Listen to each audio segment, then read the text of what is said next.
Mahabharatam day 19 previous రీల్‌లో చూసారు. గాంధారికి ఒక flesh అనేది బయటికొచ్చేస్తుంది. ఒక మాంసపు ముద్ద బయటికొచ్చేస్తుంది అనేసి. ఆ జస్ట్ సింగిల్ పీస్ ఆఫ్ ఫ్లెష్‌తో 100 మెంబర్స్ ఆఫ్ కౌరవులు ఎలా వస్తారు అనేది ఈ రీల్‌లో చూసేద్దాం.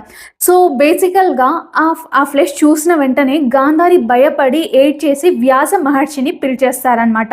వ్యాస మహర్షి ఇప్పుడు ఇక్కడ ఏం చేస్తారంటే, ఆ మాంసపు ముద్ద అనేది ఉంది కదా! దాన్ని ఈక్వల్‌గా 100 పార్ట్స్ చేస్తారనమాట. అంటే ఆ చిన్న ఆ ఫ్లెష్‌తోనే లైక్ 100 ఈక్వల్ పార్ట్స్ లాగా వచ్చేలా చేస్తారు. అండ్ దాని తర్వాత ఆ పీసెస్ ఏదైతే ఉన్నాయో 100 చేసిన పీసెస్ ఏదైతే ఉన్నాయో వాటన్నిటిని కూడా కుండ అంటే మీకు తెలుసు కదా! ఎర్తెన్ పాట్స్ అనేసి అంటుంటాం. వాటిలో పెట్టి దాంట్లో లైక్ ఘీ కానివ్వండి, హెర్బల్స్ కానివ్వండి పెట్టేసి కవర్ చేసేస్తారనమాట. ఫిల్ చేసేస్తారు. కాలం గడిచింది.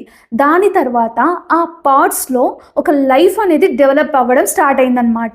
అలా ఒక్కొక్క కుండ ఓపెన్ అవ్వడంతో 100 మెంబర్స్ కౌరవులు అలా పుడతారనమాట.